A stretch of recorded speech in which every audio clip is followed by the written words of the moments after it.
Sekarang ini banyak heboh ya di media-media nih, ada yang lapor koperasi, uangnya dibawa, waduh ngeri banget. Yang baru ini ya Permenkop nomor 8 tahun 2023. Nah, kira-kira seheboh apa Sawiran dalam rangka menyikapi Permenkop ini? Benar. Oh, jadi boleh ya sekarang? Boleh. Koperasi dibuat dua pilihan ya? Betul. Melayani anggota saja atau anggota dan non-anggota? Benar. Oke. Tetapi semua pilihan itu kan ada konsekuensinya ya.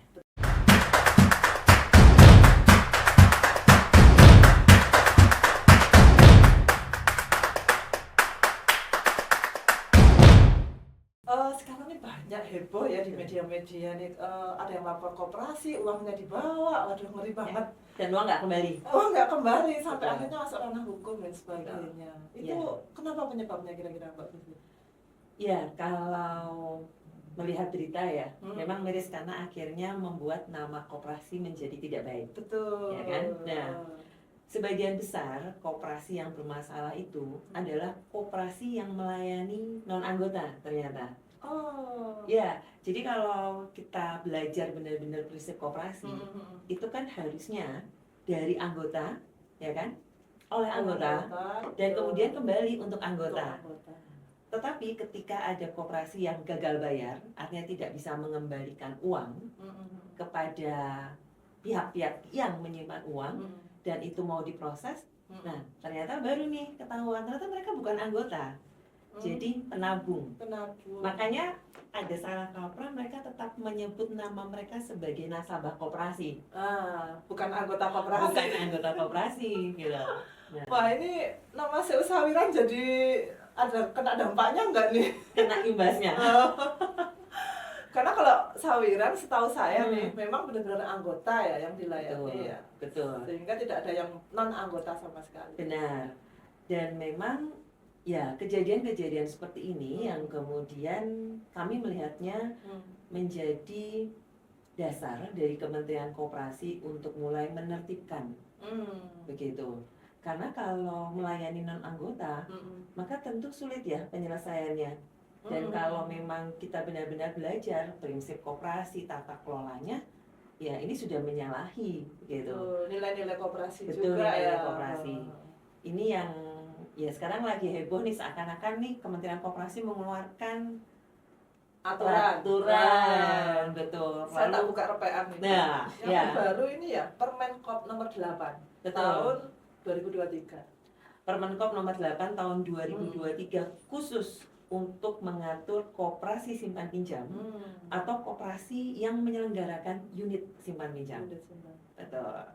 Dan itu heboh ya. Nah, banyak penyesuaian yang perlu dilakukan. Heboh dan menguras energi gitu. Terutama koperasi-koperasi yang memang jalan sesuai dengan relnya ya. Betul. Seperti Sawiran sendiri. Benar. Nah, kira-kira seheboh apa Sawiran dalam rangka menyikapi Permenkop ini? Benar. Jadi dalam Peraturan Menteri Koperasi nomor 8 tahun 2023 itu memang diminta untuk secara tegas memilah ini koperasi ini benar-benar hanya melayani anggota atau mau membuka layanannya untuk non anggota. Oh, jadi boleh ya sekarang? Boleh. Koperasi dibuat dua pilihan ya? Betul. Melayani anggota saja atau anggota dan non anggota. Benar. Oke. Tetapi semua pilihan itu kan ada konsekuensinya ya. Betul. Nah, sehingga ya karena ini kaitannya juga dengan transaksi keuangan, maka kemudian keluar nih surat edaran Deputi Perkoperasian nomor 4 tahun. Saya lihat kepean juga ya Mbak Yus ya. Boleh. Karena ini peraturan baru semua ya. Betul. Jadi surat edaran Deputi Bidang Perkoperasian itu nomor 3 tahun 2024 yang meminta semua koperasi simpan pinjam atau koperasi yang menyelenggarakan usaha simpan pinjam itu melakukan pernyataan, bahasa kerennya self declare. Oke, pernyataan mandiri. Pernyataan mandiri. Mau menetapkan dirinya, koperasinya sebagai koperasi yang close loop. Waduh. Istilahnya asing benar. Close loop itu hanya melayani anggota. Oke, tertutup ya untuk anggota. Betul. Dan kerjasama terkait pendanaan itu juga hanya dari koperasi. Jadi kerjasama antar koperasi. Oke. Atau memilih open loop. Open loop itu berarti melayani anggota dan masyarakat umum. Anggota tadi ya. Ya, dan non-anggota. Dan untuk penyertaan modal boleh dari pihak manapun. Bebas. Okay. Tetapi, nah ini ada konsekuensinya. Pengawasannya tidak lagi di bawah Kementerian Koperasi. Oh, yang open loop tadi ya? Yang open loop. Oke, terus? Langsung berada di bawah Otoritas Jasa Keuangan, OJK. Berarti koperasi ini ada dua ya yang mengawasi ya. Betul. Kalau memilih closed loop kita diawasi oleh Dinas Koperasi ya, Kementerian Koperasi. Kementerian Koperasi langsung. Kalau memilih open loop, betul, diawasi oleh OJK. Nah, sama-sama koperasinya. Sama-sama koperasi. Jadi boleh pakai nama koperasi. Tetapi kalau melayani masyarakat umum, ya mau tidak mau pembinaan, pengawasan dan pembinaannya langsung di bawah OJK. Oke, biar tidak terjadi hal-hal di berita-berita tadi ya. Benar, sehingga karena melayani luar, betul, di bawah pengawasan kementerian. Benar.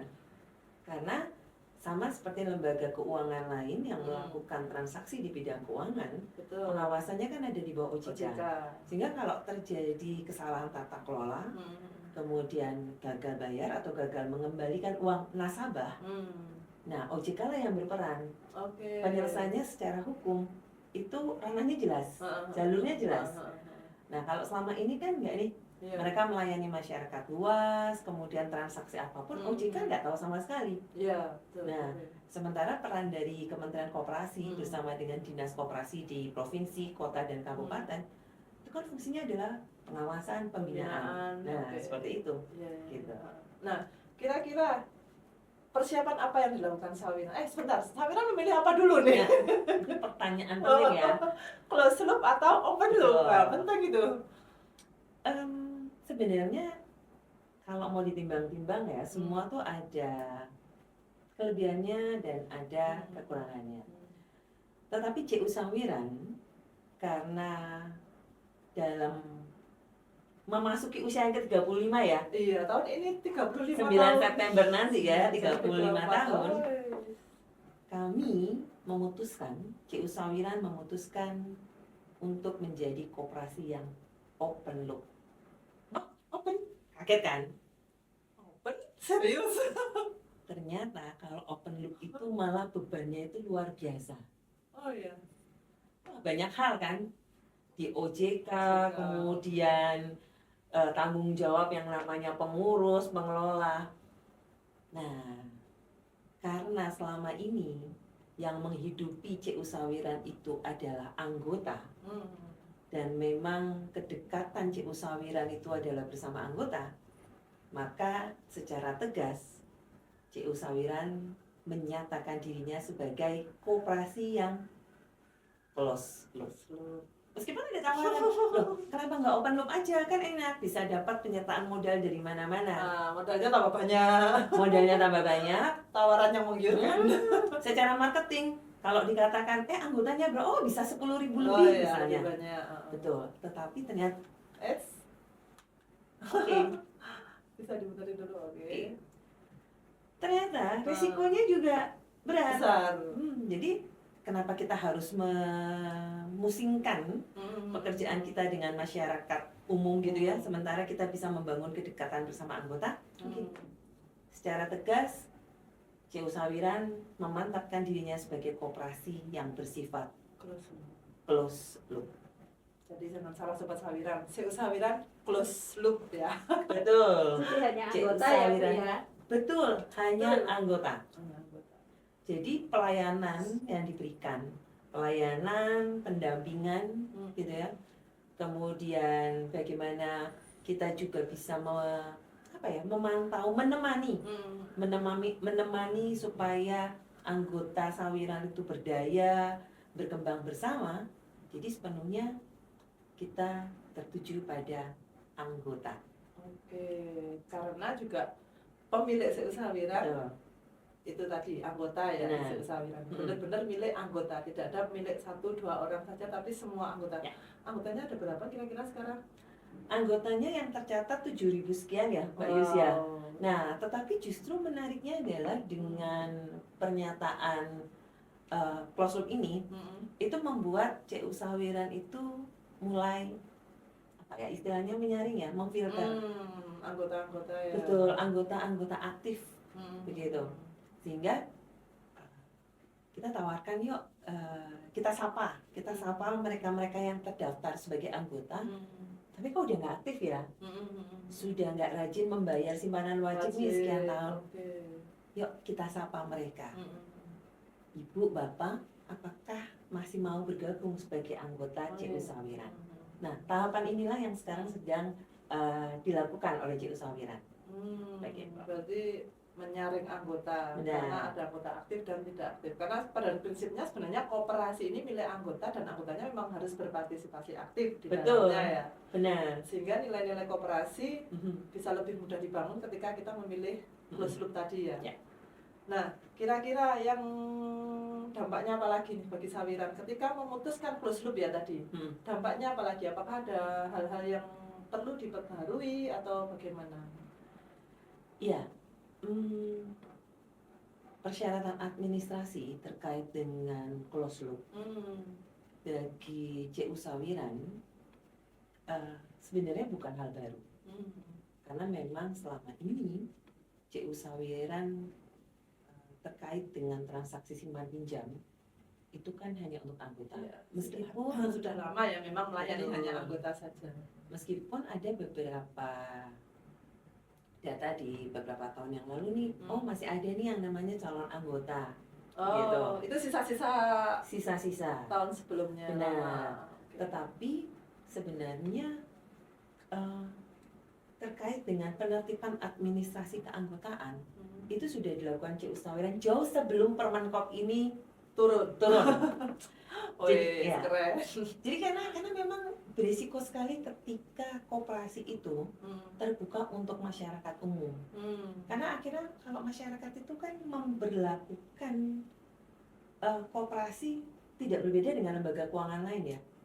Sekedar menempatkan uang, mengambil keuntungan ya istilahnya. Malah sifatnya akan menjadi semacam investasi. Sehingga mereka nggak akan mau tahu, nggak akan terlibat pada dinamika koperasi tersebut. Yang penting adalah saya dapat untung nih. Karena nggak merasa memiliki tadi ya lembaganya. Dan CU Sawiran sudah melihat gejala itu. Sehingga kemudian memang penertiban terkait dengan anggota itu sudah dilakukan beberapa tahun nih sebelum Permenkop nomor 8 tahun 2023 ini turun. Sehingga kalau dikatakan ada keribetan dalam hal pemenuhan syarat, sebenarnya enggak juga. Begitu. Hanya memang dalam verifikasi lapangan pihak Dinas Koperasi Provinsi itu kan meminta berkas-berkas administrasi. Benarkah ini anggota? Benarkah pinjaman ini hanya bisa diakses oleh anggota? Peraturan khususnya mana? Jadi berarti mereka turun ke lapangan gitu betul, ngecek benar-benar. Benar.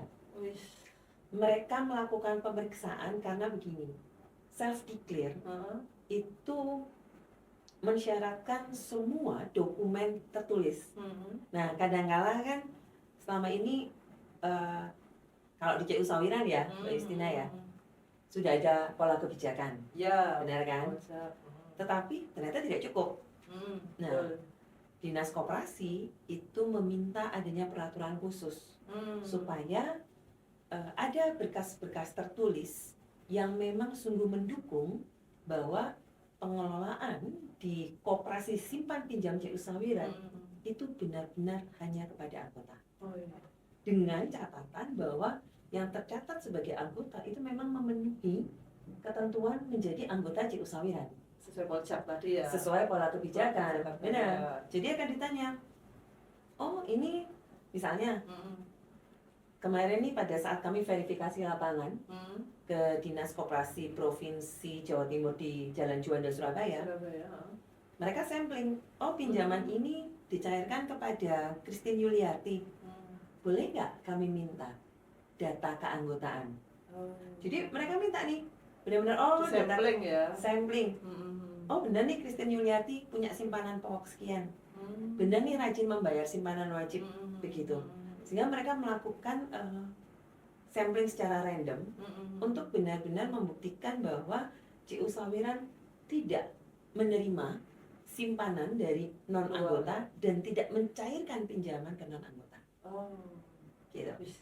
Yang ribetnya itu, karena tiba-tiba kita harus menyiapkan semua. Meskipun sebenarnya kita yakin ya, betul. Pasti karena memang yang ini anggota gitu. Cuman pasti ada kelengkapan berkas yang harus kita setorkan untuk akhirnya dicek oleh dinas koperasi.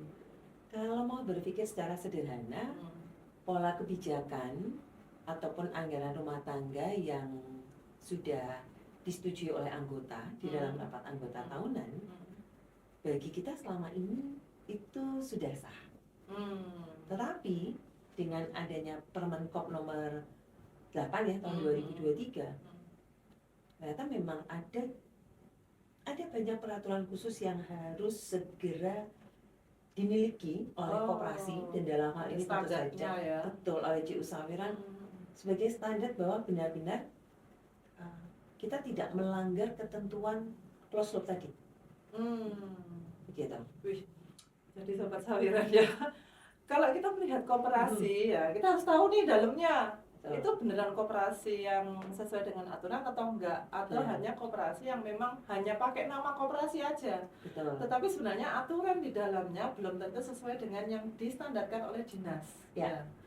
Karena sekali lagi kalau mengacu pada Undang-Undang Perkoperasian nomor 25 tahun 1992 itu sudah jelas di situ dikatakan siapakah pemilik koperasi, siapa anggota koperasi. Sehingga sebenarnya ketika ada perlakuan ada anggota biasa, anggota luar biasa, kemudian umum, itu sebenarnya sudah menyimpang dari undang-undang perkoperasian, di mana yang berlaku di Indonesia itu masih tetap ya, masih tetap Undang-Undang nomor 25 tahun 1992, meskipun udah lawas banget. Tapi kan tetap itu undang-undang yang masih berlaku. Gitu. Oke. Jadi koperasi yang sehat bagaimana? Nah, kita sebagai anggota berhak tahu nih. Maka kita ada kupas sawiran nih Sobat Sawiran.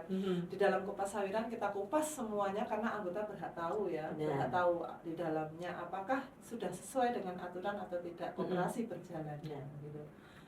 Manajemen sawiran teman-teman. Bagaimana mendengar perbincangan saya sampai lupa menyapa teman-teman ini. Seru ya. Jadi kami semakin kaya dengan pengetahuan tentang aturan di koperasi. Benar yang disampaikan Mbak Yus tadi, harus hati-hati memilih koperasi. Betul. Jangan sampai kejadian yang di koran-koran berita-berita itu naruh uang ternyata nggak bisa kembali dan Tetapi dengan kita menyatakan diri sebagai closed loop ya, ini mau mengajak anggota juga, karena berarti yang bisa menghidupi koperasi simpan pinjam CU Sawiran itu hanyalah anggota. Apalagi dengan badan hukumnya koperasi simpan pinjam, maka kehidupan di CU Sawiran simpan pinjamnya itu udah nggak bisa lagi bergantung dari pihak luar. Sangat tergantung anggota. Bagaimana anggota aktif simpan tapi juga aktif pinjam. Nah, itu yang akan menghidupkan CU Sawiran. Udah nggak mungkin lagi kita melirik, oke kita minta ini yuk penempatan dana dari pihak lain. Itu nggak boleh lagi. Atau buka usaha baru. Nggak bisa karena badan hukumnya koperasi simpan pinjam. Dan ketika ada usaha baru dan itu dinikmati oleh non anggota, nah kita melanggar nih. Begitu. Karena nanti ini sudah masuk Agustus ya. Paling lambat itu tanggal 20 Agustus nanti, itu seluruh koperasi simpan pinjam atau koperasi yang memiliki usaha simpan pinjam di Indonesia itu harus melakukan self declare konfirmasi. Jadi beberapa bulan yang lalu kita sudah diminta oleh Kementerian Koperasi untuk melakukan self declare mandiri. Satu tahapannya ya. Betul. Nah, ternyata setelah verifikasi lapangan dari data yang masuk itu ternyata ada yang menyatakan dirinya closed loop, tapi dari segi pendanaan masih dilihat kok ada pihak lain. Begitu. Ditemukan setelah verifikasi ternyata ada pihak lain. Benar. Yang masuk. Atau kebalikannya menyatakan diri open loop, tapi ini koperasi skala katakanlah KUK 1, KUK 2 yang hanya bergerak untuk anggota, apakah sudah siap memang kalau open loop? Mau open loop. Nah, maka dilaksanakanlah self declare konfirmasi.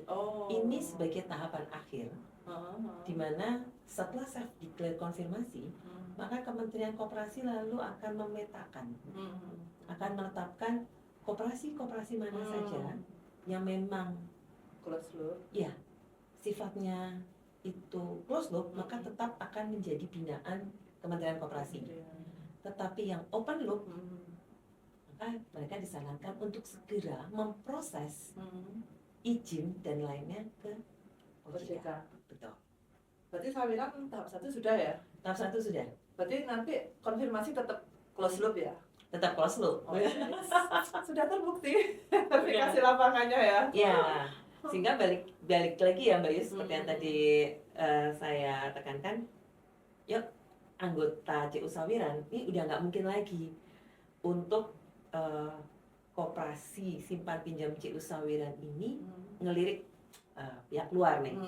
Nah, anggota sendirilah yang bisa menghidupi gitu ya, menghidupi koperasi kita ini gitu. Karena hanya bisa dari anggota, dikelola bersama oleh anggota, dan nanti benefitnya itu kembali untuk anggota. Nah, udah nih circle-nya udah semakin jelas nih anggota. Jadi turun naiknya pendapatan di CU Sawiran, kemudian besar kecilnya benefit yang bisa diberikan CU Sawiran, bergantungnya hanya kepada siapa? Anggota. Hanya kepada anggota. Begitu. Makanya kalau sudah simpan, jangan lupa pinjam. Betul, karena koperasi itu bukan koperasi simpanan gitu ya. Karena nama Bang ya, simpan dan pinjam. Iya, karena nama kita adalah koperasi simpan pinjam. Jadi selain simpan dia harus pinjam, gitu kan? Ayo, ada yang belum pinjam? Jangan sampai. Jangan sampai ya. Jangan sampai putus. Jangan sampai orang kita bisa pinjam bangga. Oke. Ngobrol-ngobrol ini tadi panjang kali lebar. Kok Bu Christine ini hafal sekali, paham sekali ya. Posisinya di Sawiran apa sih? Mungkin ada masyarakat atau sobat Sawiran yang melihat podcast kita. Ini siapa sih sebenarnya? Kok kayak wajahnya kayak menteri keuangan ya? Status saya itu jelas sih sebenarnya. Oh jelas. Anggota CU Sawiran. Siap pasti ya. Pasti kan? Karena paham banget. Betul. Karena nggak mungkin kalau bukan anggota CU Sawiran lalu bisa paham CU Sawiran ini apa, gimana, dan bagaimana. Tapi pasti bukan anggota yang biasa dong. Nggak mungkin anggota biasa bisa sampai sepaham ini. Tapi nggak boleh loh anggota luar biasa. Oh enggak. Melanggar. Sama ya. Sama. Sesuai prinsip koperasi, hak dan kewajibannya sama. Nah, betul. Jadi dari undang-undang perkoperasian yang kemudian juga turun menjadi Permenkop, beberapa Permenkop. Nah, ini ditegaskan ketika koperasi itu memang menjalankan prinsip koperasi secara benar, maka yang tercatat sebagai anggota itu punya hak dan kewajiban yang sama. Yang membedakan adalah ketika beberapa anggota itu mendapatkan amanah dari rapat anggota tahunan untuk menjadi pengurus dan pengawas. Nah, kebetulan memang saya mendapatkan amanah menjadi ketua pengurus KSP CU Sawiran. Sejak kapan? Iya, ini sudah memasuki tahun kelima. Sudah 5 tahun, makanya betul banget tentang CU Sawiran. Tapi anggota Sawiran nggak boleh kalah nih, harus paham juga ya tentang apa sih Sawiran itu di dalamnya, bagaimana harus paham. Supaya kalau ketemu dengan tetangga, saudara, begitu. Wah ini ya nggak kesulitan ya untuk biaya pendidikan anak-anak. Atau kok rumahnya sudah mapan ya, sudah punya rumah sendiri. Lalu kita bisa cerita bahwa kalau saya ini bisa cerita bahwa rumah yang sekarang menjadi milik kami itu disupport loh oleh CU Sawiran. Disupport tuh artinya karena saya bisa akses pinjaman, gitu kan. Nah, kok sama ya? Terus nanti kan tetangga dan saudara itu tanya, oh berarti boleh ya pinjam.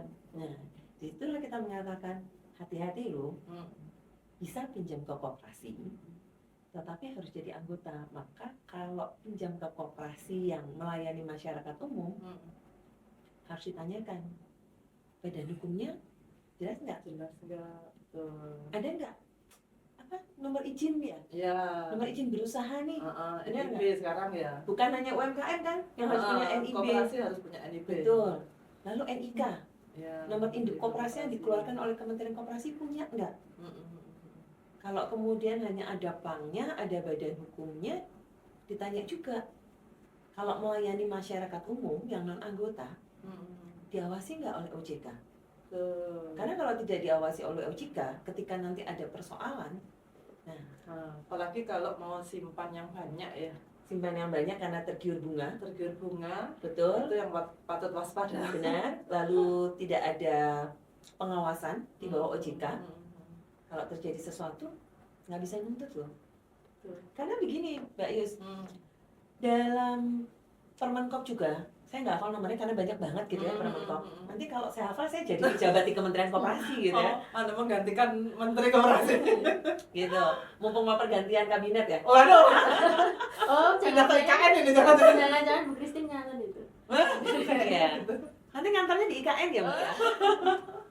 Nah, di situ dikatakan bahwa ketika sebuah koperasi begitu dia mengalami kondisi sulit, kemudian sampai harus menyatakan dirinya tutup atau pilot, yang pertama-tama bisa dikembalikan itu adalah uang anggota. Makanya sekarang harusnya menjadi pertimbangan masyarakat yang mengatakan, oh saya pinjam di itu koperasi sana, KSP sana, gitu ya. Kalau nanti terjadi sesuatu, menuntut seperti apapun, kalau tidak di bawah OJK, itu harus mengikuti prinsip-prinsip itu tadi. Karena yang bisa menyelesaikan, kemudian uangnya dikembalikan bersama-sama nih asetnya koperasi, itu kembalinya hanya kepada anggota. Nah ini kan yang kadang masyarakat banyak tidak tahu, ya kan? Yang penting aku dapat untung tadi sekarang biasanya mikirnya cuma gitu. Pokoknya bisa menyimpan uang, bisa pinjam, apalagi kalau menyimpan uang bunganya jauh lebih tinggi yang menggiurkan betul daripada lembaga keuangan di sekitar. Gini, saya istilahnya makanya kan bukan simpan tapi aku tak investasi deh. Nah kata investasi ini sebenarnya berbahaya tuh koperasi. Nah, jadi kalau kemudian ada komentar ya, aduh ini Kementerian Koperasi mau mengkebiri koperasi yang ada di Indonesia, begitu kan? Lalu mau membatasi nih gerak koperasi. Kami pengurus, pengawas dan juga manajer di KSPC Usawira justru melihatnya berbeda. Justru kami melihatnya dengan adanya terutama yang terbaru ini Permenkop nomor 8 tahun 2023 dan SE Deputi Perkoperasian nomor 3 tahun 2024 itu justru untuk membuat CU Usawira lebih hati-hati lagi dalam menerima anggota yang menyimpan dana sangat besar. Ini harus dilihat, jangan sampai koperasi juga menjadi tempat pencucian uang. Oh iya, iya kan? Lagi heboh juga itu. Betul. Lalu hati-hati juga ketika koperasi menyelenggarakan yang namanya asuransi, karena aturannya itu berbeda.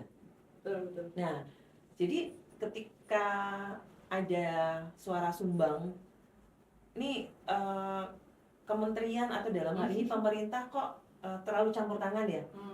Tapi kan sebenarnya kembali lagi ketika koperasi ini gagal bayar yang dituntut pemerintah, ya kan? Nah, bagaimana ngawasinya, begitu. Sehingga dengan verifikasi lapangan kemarin, meskipun akhirnya kita agak sibuk dengan menyusun sekian peraturan khusus dan yang lainnya, tapi oh ya ini berarti bisa menjadi sebuah langkah untuk menjadi semakin hati-hati, punya dasar hukum yang jelas. Dan itu bisa memberikan rasa aman, terutama rasa aman kepada anggota. Nah, gitu. Sehingga orang sekarang misalnya mau buka koperasi, mikir-mikir ya pasti. Benar. Enggak segampang itu melakukan bisnis uang.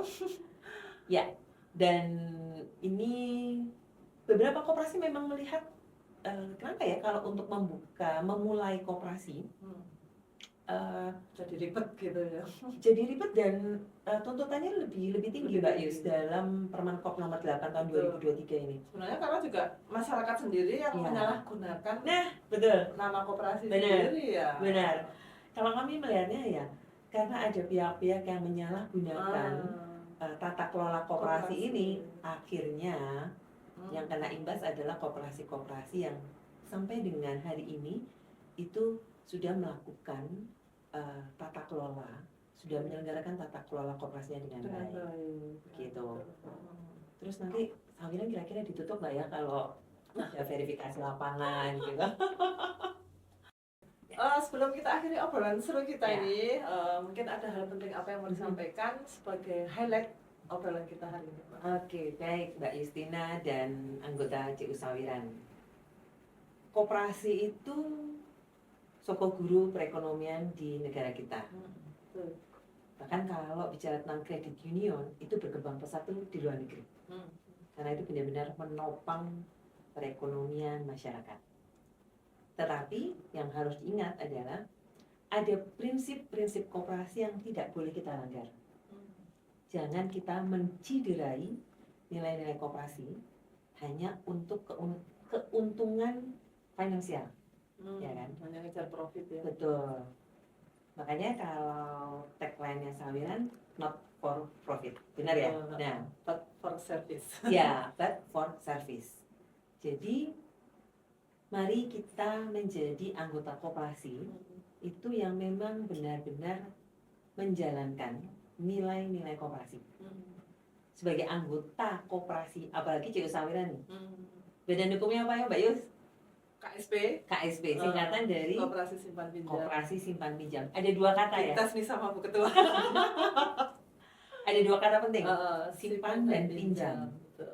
Maka kalau memang kita mengaku sebagai anggota CU Sawiran, maka pertumbuhan CU Sawiran itu hanya bisa dilakukan dari anggota, oleh anggota dan kembalinya untuk anggota dengan aktif simpan dan pinjam.